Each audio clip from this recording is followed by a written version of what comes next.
Hello, everybody. What's going on? Leon back again, once again with lights, cameras, and scream. My God, something surprised me last night, and I wanted to go over and talk about a movie I watched last night, and this was a documentary more than just a thriller or horror or anything like that too. And so today I'm gonna go over a movie that really took me off guard too. In fact, that movie right there, that movie is called George A. Romero's Resident Evil. So, for just to give you context of the film, so it's a documentary talking about the film director George A. Romero, talking about his legacy and the legacy of him as a director and his career, which talks about, good things about the career of the King of Zombies, which he's done in the past and all that stuff he's done. So that's what I wanted to go over on this channel, and also that if you like video games, so when I say Resident Evil, yes, it has to do with the fact that it's the game Resident Evil. So shocking, I know. So that's why I wanted to go over my experience with the movie called George A. Romero's Resident Evil, because this movie shocked me of how much I did not know about a movie that George A. Romero was close to writing, write a Resident Evil movie back in the late 90s and early 2000s. And so this was one that I had no idea about, because while I knew he was the king of zombies and pretty much the guy that started the zombie genre of all people, and that's one thing I have to say with George A. Romero.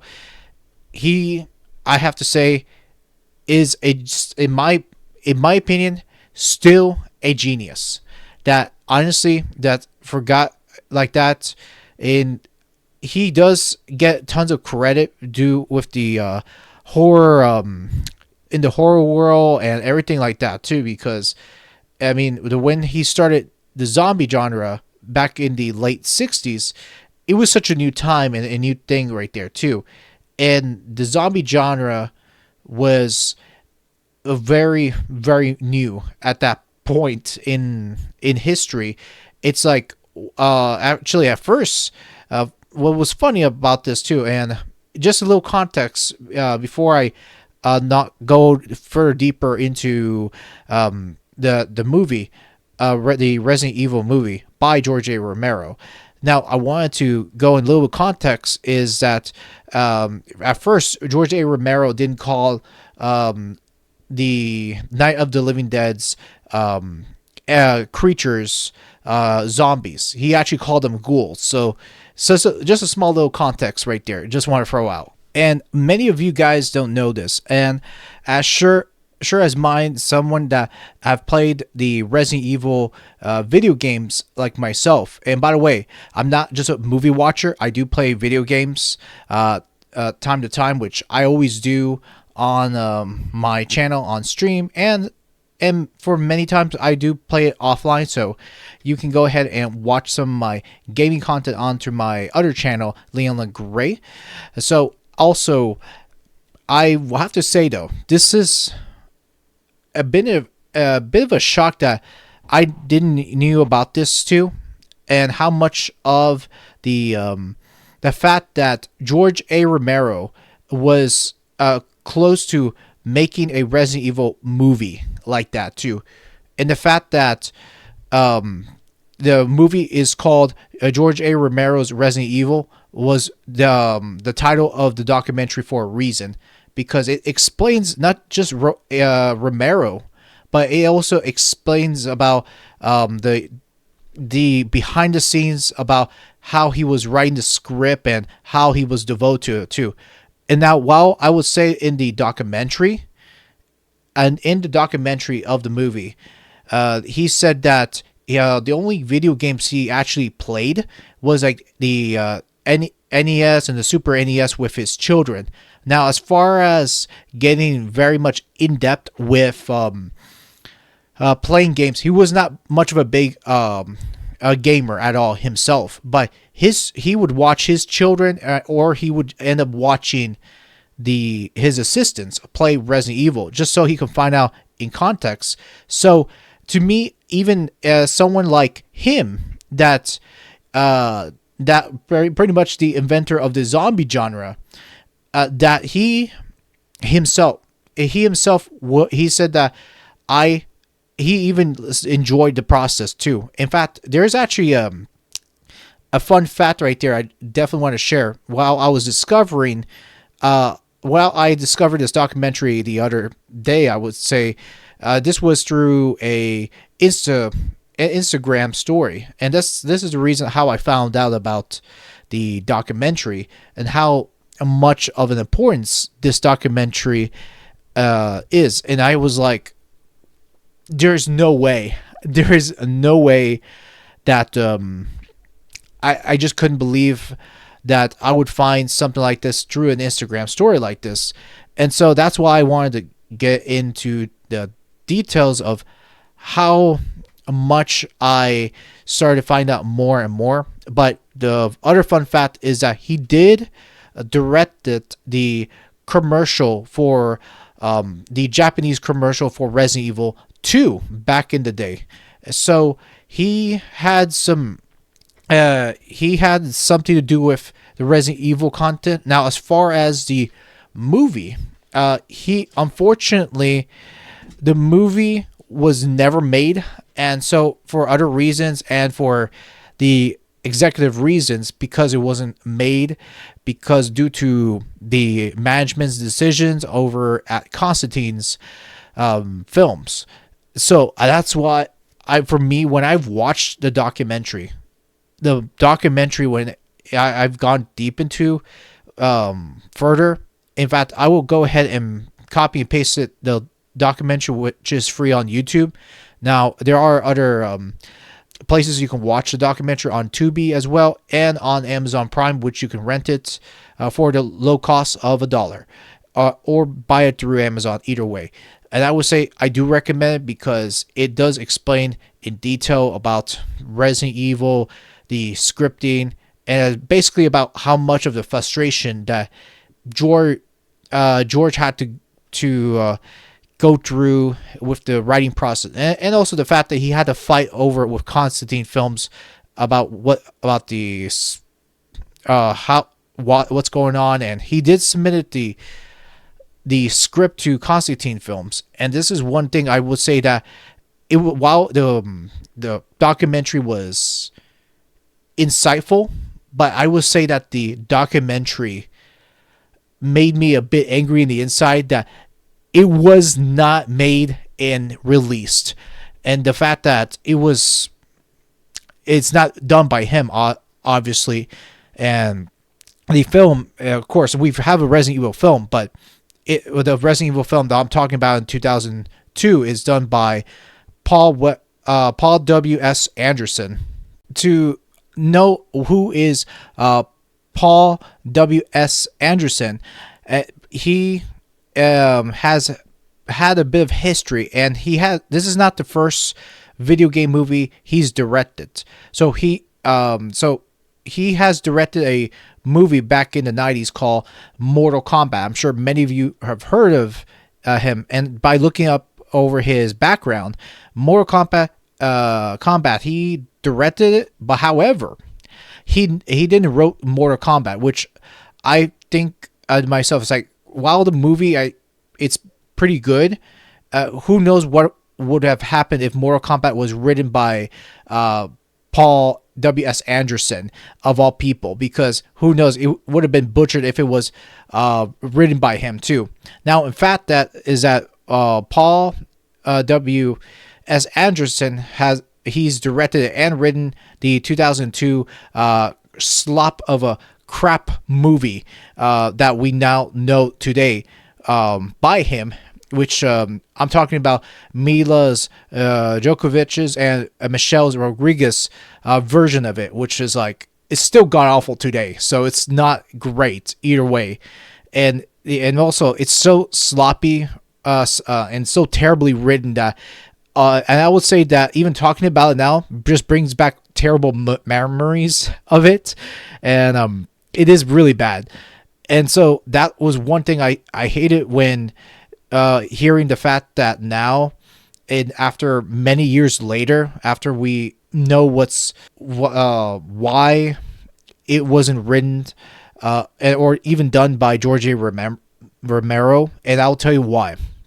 And the fact of the matter is, there's been a lot of decisions being made by the company, and the worst, I would say, one of the worst part that's coming from the company is, and I will say that, and hopefully I'm not paraphrasing, or I'm not quoting it. I'm not going to try to quote it out too well, because I will tell you is that, my God, the reason why they didn't like George A. Romero's version is because it was too violent, or actually I would say it was not commercial friendly, and it tells you right there how much of the executive or the people that were running the Constantine films back then just didn't like the Romero's direction, which I thought to myself, oh my God, I mean, how bad can a studio like that can be? And it's just a madness, and the fact that a piece of work like that was just lost, and I could not even believe it.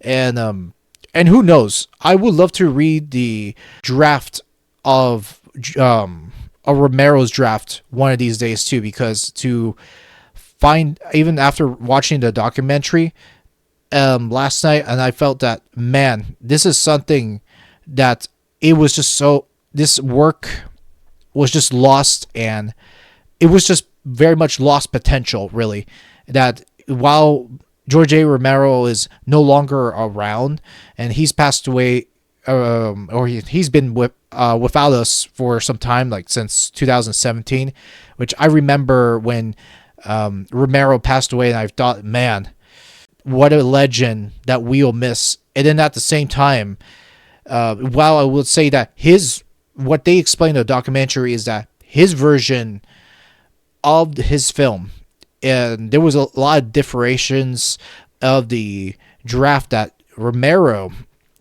took, and he had ideas of his own, and in his own way he wrote it.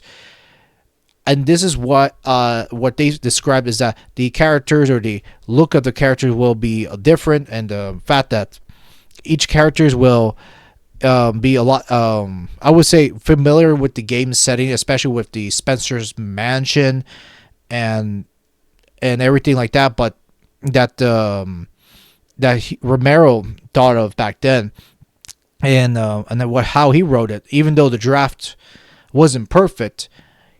He had the idea in his head, and especially when he was in the writing process, I was just like, it would have been great if the tides have turned around for Romero if it was done by him. It would have been excellent of a film, but now today I feel like it would have been done by him only because that.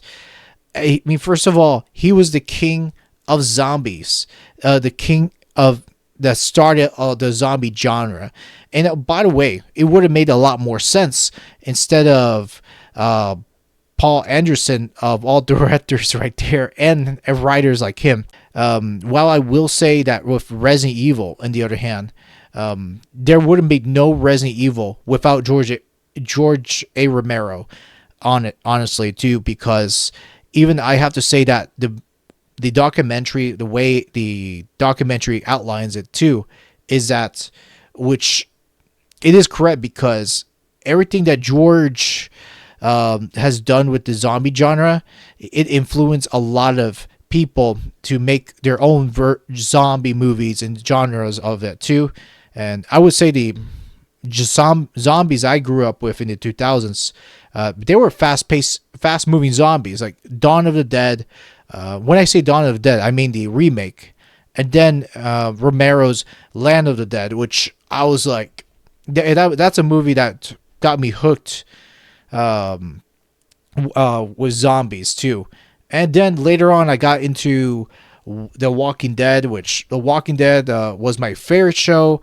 And I would say the earlier seasons were great, and I followed through the seasons all the way through season 5. I didn't continue from there on because I felt that with Walking Dead, felt that was a drag. That we're just dragging in more and more, and that's one thing I can say with the Walking Dead is first of all, just like a lot of people, they've followed the formula with Romero, and if it wasn't for Romero, there wouldn't be other people creating their own versions or being inspired to do the zombie genres of their own.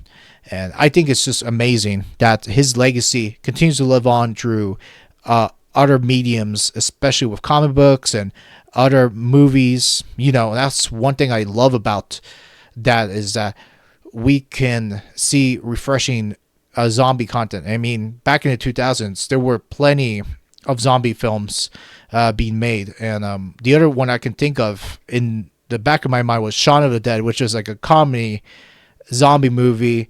And the other one was actually a comedy horror too, which a Zombieland. And that was one thing I truly enjoy, because for one, I love action movies and I love horror movies too. So that's both best of both worlds right there too, that I can say.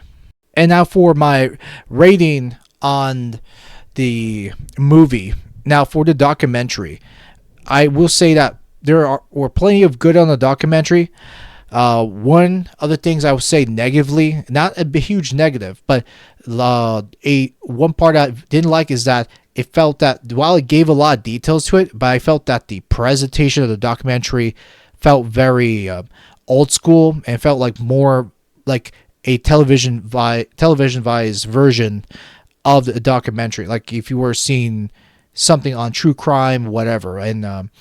And while I think the presentation was fine, but it was something that I felt that, in a way, it gave parts that were necessary of the layout of the documentary, and then others, like the only part I didn't like, I would say, is the latter part of the documentary, which I would say that in respects of the documentary, it was good because at least it honored George A. Romero, and at least they even captured about how Romero felt, especially in the later years, that he didn't get his luck or get his chance to direct and write and completing writing the script for Resident Evil, which I thought it was just fascinating too, and everything like that too, and especially how much I can see why George just felt that he felt that it was a missed opportunity, and plus he loved the material, the source material coming from the video games, because he was very familiar. In fact, I would say more familiar than Paul W.S. Anderson was. And as much as in interviews that Anderson will say that I'm a fan of Resident Evil, I just don't believe that coming from him at all. It's like, dude, you wrote a very terrible script to a video game franchise, and you can say out of your mouth that you say that you are a fan of the movies. I'm sorry, but who are you again? Really, it's just terrible, because I just feel that, sure, you may know video games, but the only thing you know how to do is turn a bad film upside down, and plus, he was responsible for the writing of the screenplay of the 2002 version of Resident Evil. So which makes things a lot worse coming from that director too. So no. And so that's why I feel now, as I go over with the documentary, and I would say this documentary, as both a movie person and a gamer, Actually, well, both, because I enjoy both mediums, and for me, I do enjoy it. So the way I see this movie and how I rate this movie, I would say I'd give this a good solid 7.